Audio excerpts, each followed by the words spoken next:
Welcome to your Daily 5 for Wednesday, August 20th, 2025. You may remember that not too long ago I did a review of the Salamander OVA movies, the animated films that were based on the Gradius video game series, which was awesome, and I really hope at some point it gets a nice, pristine, remastered version. But also, you may or may not be aware that Konami released a collection of the first 3 Gradius and first 2 Salamander arcade games, as well as a newly created, from what I understand, Salamander 3 title under the heading of Gradius Origins. And again, these are specifically the arcade variants of those games. So none of the home console ones are present. This is all different versions and variations of the arcade games, which in some cases there are some significant differences. In others, it's pretty minor. And I've been playing through it now for just under 2 weeks because it came out on the 7th of this month. And I gotta tell you, I have been having a blast with these games because in many cases, I don't think I ever actually played, I may have played Gradius 2 in the arcade. I sort of think I did. But outside of that, the only experiences I had with Gradius were all on consoles. I've talked about the fact that I replay Gradius 3 for the Super Nintendo fairly often. I adore that game. I love the soundtrack. I love the game. Slow down and all. I just love playing that game. But I don't think I ever played outside of Gradius 2, and I'm not even positive I played the arcade version of that, but I just have this memory of it. But the rest, I never experienced in their arcade forms. And in many cases, there's 2 or 3 arcade versions, depending on Japanese, North American, UK, that type of thing. And again, the differences can be fairly minor, but the differences between the console and the arcade are often pretty significant. For example, I played the Gradius 3 arcade version, and it is laid out in many ways as different map layout. The music is significantly different. There are enemies that are either different or missing. Some of the way that it presents bosses in different orders, that type of stuff.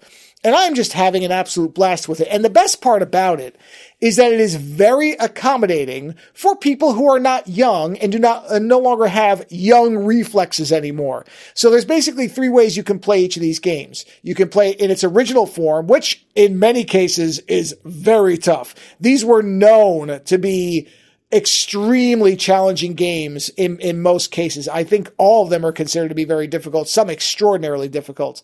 Then there's an invincible mode where essentially you can't die. You can't lose. Even if you get hit by the enemies, it doesn't do it. I mean, anything outside the originals, I think disables either partial or total achievements you can get, which I honestly couldn't care less about. It's just not an important thing to me.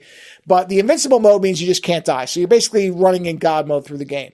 I have actually managed to play through all the games in easy mode and have not had that tough a time, which I'm actually pretty stunned by.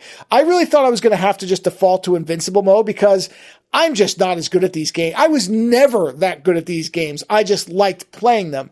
But bullet hells and shmups and shooters, I've never been that good at them unless they are very casual.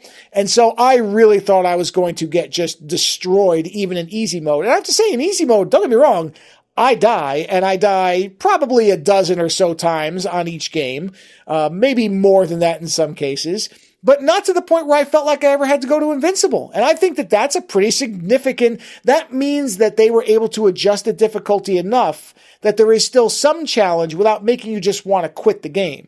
And so I would recommend if you've looked at these games and thought, oh, maybe, but the reviews have been very good, but if you've been on the fence about it, I would pick these games up. They are a lot of fun. They look great. There's all kinds of extras. There's all different variations, which, again, I don't really care about playing all the variations.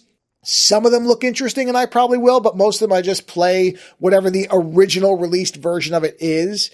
But even so, it's on almost every platform: Switch, PS5, the Xbox, the Steam.